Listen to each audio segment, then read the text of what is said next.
Assalamualaikum warahmatullahi wabarakatuh.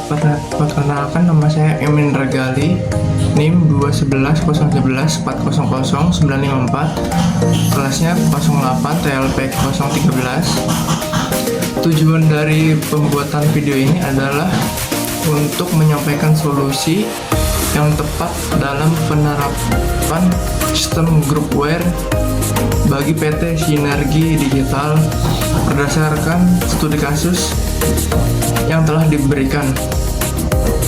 Video ini juga untuk menunjukkan pemahaman mahasiswa terhadap tantangan kolaborasi dalam perusahaan IT modern dan bagaimana teknologi antarmuka pengguna telah berkembang untuk mendukung produktivitas tim. Dengan matkul interaksi manusia dengan komputer, dosen mengakunya Bu Intan Kumalasari, Skom.Mkom. Tema yang diambil adalah tentang groupware. Di sini yang pertama ada berdasarkan tantangan yang dihadapi PT Sinergi Digital, identifikasi 3 jenis fitur groupware yang paling krusial untuk diimplementasikan. Jelaskan mengapa masing-masing fitur tersebut penting dalam konteks permasalahan yang ada. Yang pertama ada real-time communication atau yang disebut chat atau video conference. Mengapa penting? Untuk mengatasi masalah komunikasi yang tidak efisien akibat email yang menumpuk dan miskomunikasi.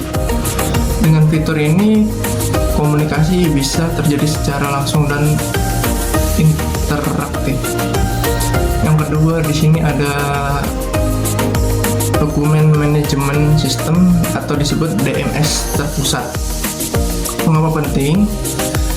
Mengatasi manajemen dokumen yang kacau, duplikasi, dan kesulitan mencari versi terbaru. Sistem ini menyampaikan dokumen di satu tempat dengan kontrol versi. Yang ketiga ada task dan project tracking. Mengapa penting? Untuk membantu manajer proyek untuk melihat progres pekerjaan tim secara keseluruhan dan mencegah ketidakterbukaan status pekerjaan. Fitur ini bisa memberi visibilitas atau real time pada seluruh aktivitas proyek. Di sini ada alasan memilih jawaban ini. Kenapa saya memilih ketiga fitur ini? Semuanya langsung berkaitan dengan masalah yang disebut studi kasus. Misalnya masalah komunikasi tidak efisien diselesaikan oleh fitur komunikasi real time. Yang kedua, dokumen berserakan dan sering diduplikat diselesaikan dengan sistem manajemen dokumen terpusat. Yang terakhir ada proyek sulit dipantau dan progres tidak transparan diselesaikan oleh fitur pelacakan proyek atau tugas. Pendapat pribadi saya, menurut saya 3 fitur ini sangat penting karena langsung menyelesaikan akar masalah di lapangan. Komunikasi, dokumentasi, dan pelacakan pekerjaan adalah fondasi dari kerja tim lintas lokasi. Tanpa itu tim pasti akan mengalami keterlambatan, miskomunikasi, dan konflik internal.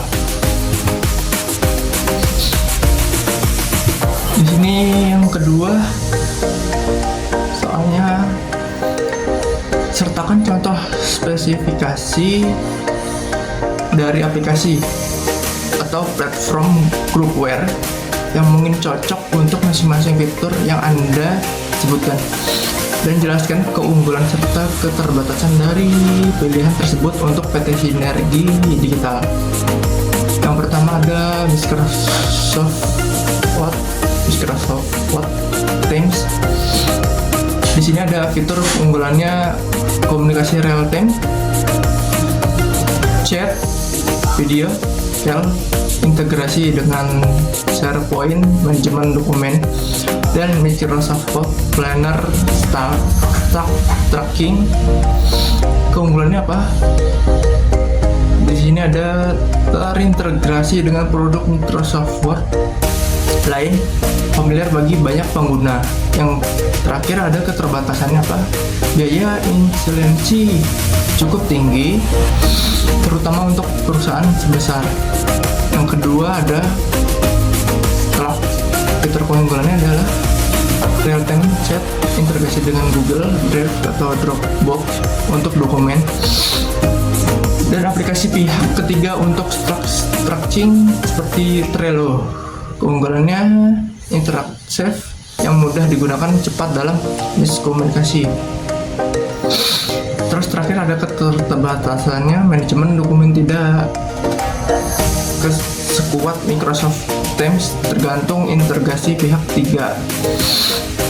Di sini terakhir ada Asana, fitur keunggulan project tracking, timeline, dashboard, program tim. Keunggulan visualisasi tugas sangat baik, cocok untuk tim lintas lokasi. Keterbatasannya kurang dapat fitur komunikasi internal, harus diintegrasi dengan Slack atau lainnya. Kenapa alasan saya memilih jawaban ini? Saya memilih 3 tools ini karena sudah terbukti banyak digunakan perusahaan global untuk mengelola tim lintas lokasi. Fitur-fitur ini juga sesuai dengan kebutuhan PT Sinergi Digital seperti komunikasi, dokumen, dan pelacakan tugas. Pendapat pribadi saya lebih rekomendasikan Microsoft Teams jika anggaran memungkinkan, karena semua fitur yang sudah tersedia dalam suatu ekosistem dari untuk perusahaan yang ingin lebih fleksibel. Kombinasi Slack dan Trello juga sangat efektif.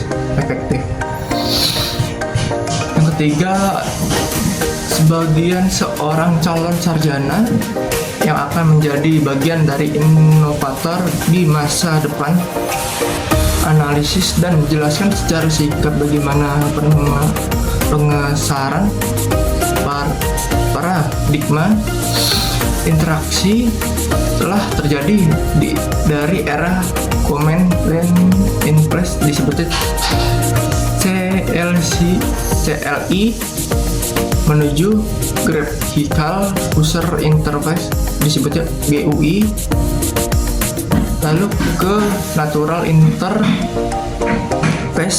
atau disebut NUI, dan seterusnya. Menurut Anda, faktor-faktor kunci apa saja yang mendorong percakapan mendorong evolusi ini? Misalnya kemajuan perangkat keras, kebutuhan pengguna, atau inovasi software. Di sini ada CLC, antarmuka berbasis teks yang digunakan dengan perintah manual. Sedangkan GUI menggunakan icon dan jendela, membentuk komputer lebih mudah digunakan oleh pengguna awam. Di sini terus ada NUI, interaksi lebih alami seperti sentuhan atau atau suara atau intro. Di sini ada selanjutnya AR atau VR, interface brain komputer atau disebut BCI, dan antarmuka berbasis AI. Faktor-faktor pendorong evaluasi ini, yang pertama, ada kemajuan perangkat keras, misalnya processor, GPU untuk grafik, sensor gerak. Yang kedua, kebutuhan pengguna yang menginginkan antarmuka yang lebih intuitif dan mudah digunakan. Yang ketiga, ada inovasi software yang dimungkinkan UI lebih canggih dan adaptif. Yang keempat, ada tren teknologi seperti mobile phone dan wearables dan smart home. Yang kelima, ada persaingan pasar yang mendorong perusahaan untuk meningkatkan UX atau user experience. Kenapa alasan saya memilih jawaban ini, mengambil pendapat ini karena evolusi UI selalu terjadi untuk membuat teknologi semakin mudah digunakan oleh manusia. Perubahan ini bukan hanyalah soal tampilan, tapi juga cara berinteraksi dengan mesin. Pendapat pribadi saya percaya bahwa antarmuka yang lebih baik adalah yang bisa menghilang, artinya mengguna tidak berasa, sedangkan menggunakan teknologi UI dan AI adalah tahap menuju ke pengalaman yang semakin alami. Dari ketiga ini, sumber atau pendapat yang saya dapatkan nanti saya cantumkan di kolom deskripsi ya. Terima kasih. Assalamualaikum warahmatullahi wabarakatuh.